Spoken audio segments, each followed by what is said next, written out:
Merci de m'avoir accueilli ici. Très bien.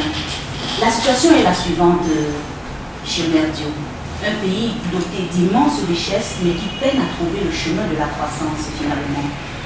Avant de répondre, il importe de rappeler que le Cameroun est doté d'importantes ressources naturelles, le pétrole, les essences de bois précieux, les cultures d'exportation, notamment le café, le coton, le cacao, le gaz naturel, la bauxite. Alors, comment comprendre qu'un pays doté de tant de potentialités n'arrive pas à trouver le chemin de la croissance? Vous oubliez peut-être des gens. C'est la première ressource que nous avons. Et quand on parle du Cameroun, pour moi qui suis sénégalais, je pense l'Afrique. Et je crois qu'il y a une problématique. D'abord, on ne peut pas dire que c'est un marasme. Je pense que nous sommes dans une phase où les pays africains, le Cameroun y compris, ont entamé tous des objectifs de croissance inclusive, verte, très forte à l'horizon des années 2020-2030. Et cela correspond au cycle actuel le cycle dans lequel nous nous trouvons actuellement, qui est un cycle où l'Afrique est de nouveau le focus. Alors qu'il est dans les années 90, on disait que si tout le monde disparaissait, toute l'Afrique disparaissait, ça n'affecterait pas les revenus mondiaux de 1%. Nous sommes dans une phase où il est reconnu que l'Afrique est une puissance montante. Et donc tout ce que nous voyons, le discours qui a de nos dirigeants, y compris le discours du président Paul très récemment, c'est un discours qui s'aligne, qui essentiellement axe l'attention des citoyens africains sur les enjeux et les défis que nous devons relever pour pouvoir atteindre ces objectifs. Là, pour répondre, pour qu'en fait l'émergence africaine ne soit pas seulement une émergence africaine ou une émergence en Afrique, mais soit l'émergence des Africains. Donc les gens sont au centre de ce processus. Lorsque vous écoutez bien ce qui a été dit par nos responsables politiques, ils disent que bon, il y a des problèmes, divers problèmes, mais le fond, le nœud, le noyau, c'est la contradiction qui existe entre nos aspirations personnelles, individuelles et les intérêts collectifs. Et qu'un État moderne ne peut pas se développer avec des aspirations personnelles qui priment sur les intérêts collectifs. Ça veut dire que donc, nous sommes assis sur des richesses, mais la clé, et le prix Nobel d'Amartya Sen le dit très clairement dans son cadre, ce qu'il appelle l'entitlement, que nous avons des avoirs, mais ces avoirs, c'est rien du tout. On peut être assis sur de l'or, on peut être assis sur du pétrole, on peut être assis sur des ressources naturelles inépuisables, mais il faut savoir comment les utiliser, il faut les utiliser à l'intérieur d'une stratégie. Vous avez parlé tout à l'heure des gens Chimère Diop, mais finalement, est-ce que ce n'est pas à l'État particulièrement, par le mécanisme de la puissance publique, de rallier les gens vers l'objectif qu'ils veulent atteindre? Mais si vous êtes dans un village, est-ce que c'est à l'État de nous rallier? Vous êtes dans votre famille, c'est à vous de vous rallier. Mais l'État doit avoir la maîtrise de son territoire. L'État a un mandat, a des responsabilités qui inclut la coordination sociale. Mais nous avons tous des objectifs de coordination. Nous, dans le cadre du réseau international de forêt modèle, dans le réseau africain de forêt modèle, nous avons des objectifs de coordination. Chaque forêt modèle, partout, a des enjeux et des responsabilités de coordination. Les municipalités ont des responsabilités de coordination. Tout le monde a des responsabilités de coordination, c'est la vie humaine.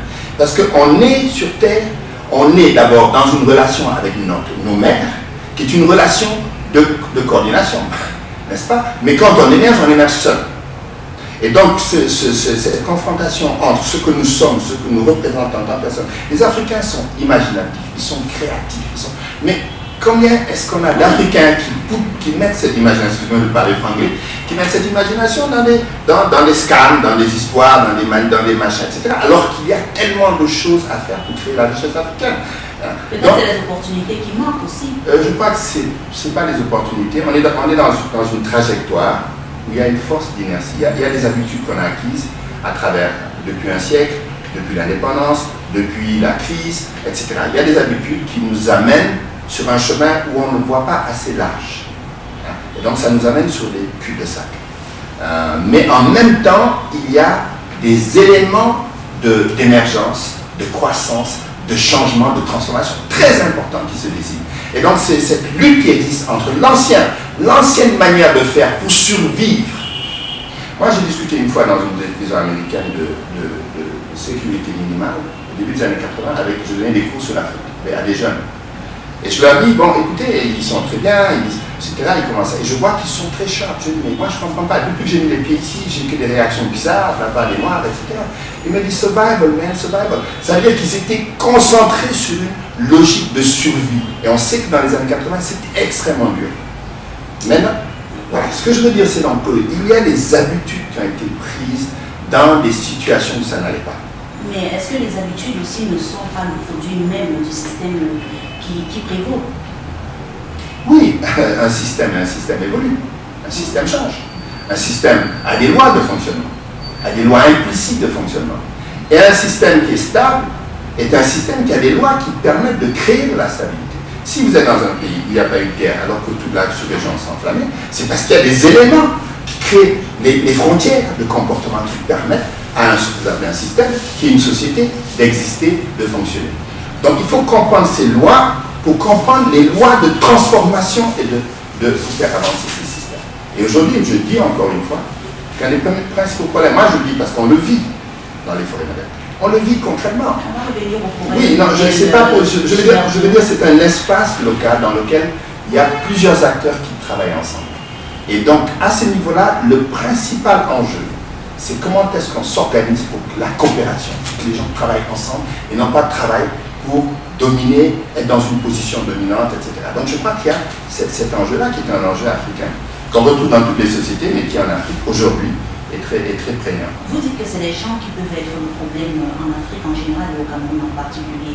Mais Chimère Diodine, dans le même temps, on remarque qu'il y a un réel foisonnement d'intellectuels africains qui écrivent, qui proposent des solutions. Mais on observe qu'on n'arrive pas toujours à trouver les clés. Ça veut dire que cette parole portée par les intellectuels n'est pas écoutée ou entendue par le pouvoir public. Je pense que les intellectuels de monde doivent avoir un discours pertinent. Alors je ne dis pas que les gens sont le problème, je dis que les gens sont la solution. Et je ne dis pas que les intellectuels sont un problème, je pense qu'ils sont une solution. Mais ce n'est pas inconditionnel.